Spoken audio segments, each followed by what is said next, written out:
Telugu YouTube ఛానల్లో మీ వ్యాపార ప్రకటనల కోసం 9154949554కి కాల్ చేయండి.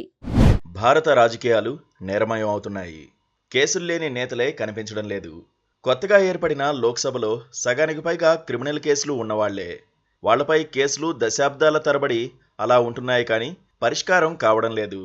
ఓవైపు రాజకీయ అవినీతి, మరోవైపు ప్రతిపక్ష నేతలపై అధికారంలో ఉండేవారు పెట్టే కేసులతో అవి అంతకంతకు పెరుగుతున్నాయి. అదే సమయంలో ప్రజలు రాజకీయ నేతలు చేసే నేరాల్ని అస్సలు పరిగణలోకి తీసుకోకపోవడం పెద్ద ప్రమాదంగా మారుతోంది.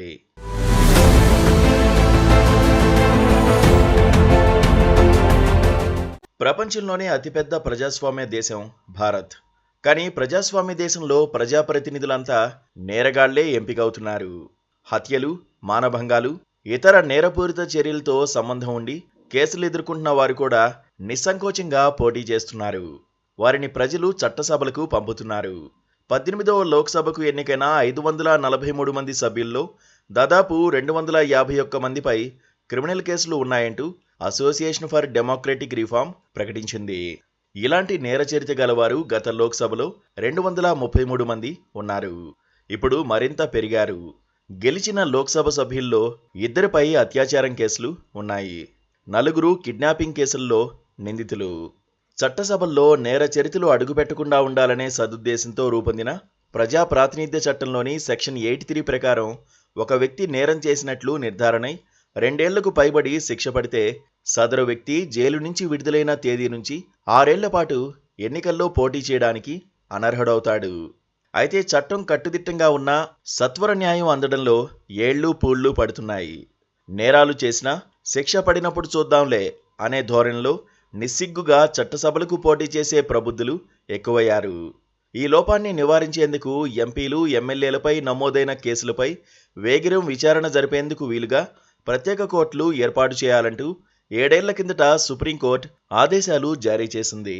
కానీ ఆచరణలో ఏమీ జరగలేదు. చట్టసభల్లోకి నేర చరిత్రలు అడుగుపెట్టకుండా అడ్డుకునే పని ఒక్క రాజ్యాంగ సంస్థలకు మాత్రమే అప్పగిస్తే చాలదు. అమూల్యమైన తమ ఓటు హక్కు ద్వారా వారిని చట్టసభలకు పంపిస్తున్న ప్రజలకు ఇందులో భాగస్వామ్యం ఉంది. సామదాన భేద దండోపాయాలతో ఎన్నికల్లో నెగ్గాలని ఆశించే రాజకీయ నాయకులు విసిరే తాయిలాలకు ఆశపడే అమాయక జనంలో మార్పు రావాల్సి ఉంది. కేసులు ఉన్న రాజకీయ నేతలందరూ చెడ్డవాళ్లు కాకపోవచ్చు. నేటి రాజకీయంలో ప్రత్యర్థులను తప్పుడు కేసుల్లో ఇరికించాలనుకునే అధికార పార్టీ నేతలు కూడా ఎక్కువే.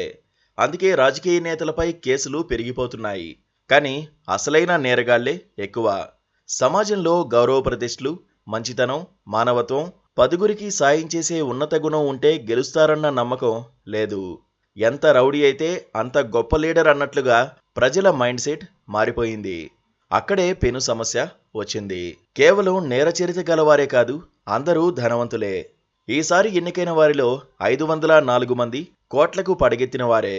స్వాతంత్ర్యం వచ్చిన తొలినాళ్లలో లోక్సభ అభ్యర్థుల ఎన్నికల వ్యయ పరిమితి 25,000 కాగా ప్రస్తుతం అది 95 లక్షలకు చేరింది. కానీ ఇది చాలామంది అభ్యర్థులకు ఒక్కరోజు ఖర్చు. 2019 సార్వత్రిక ఎన్నికల్లో రాజకీయ పార్టీలు సుమారు 55,000 కోట్ల రూపాయలు ఖర్చు చేశాయని ఓ స్వచ్ఛంద సంస్థ జరిపిన పరిశీలనలో తేలడం డబ్బుకు ఎన్నికలకు అవినాభావ సంబంధం ఉందని తేటతెల్లం చేస్తోంది. ఎన్నికల సమయంలో అభ్యర్థుల తరఫున డబ్బు పంచిపెడుతూ పట్టుబడితే ఐపీసీ సెక్షన్ 171 ప్రకారం ఏడాది వరకు జైలు శిక్ష పడే అవకాశం ఉంటుంది. కానీ డబ్బు పంచని పార్టీలు లేవనేది నిజం. ఈ పరిస్థితుల్లో మార్పు వస్తేనే ప్రజాస్వామ్యం బలపడుతుంది. రాజకీయాల్లో మార్పులు రావాలంటే ప్రజలు తీర్పిచ్చే కోణం మారాలి. అప్పుడే అసలైన మార్పు వస్తుంది. ఈసారి కూడా ప్రజలు ఆ దిశగా ఆలోచించి ఓటు వేయలేదని నేర చరిత్రల్ని చూస్తే అర్థమవుతుంది.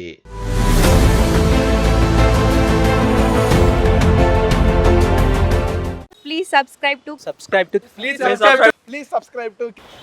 to KTV Telugu. KTV Telugu. KTV Telugu channel.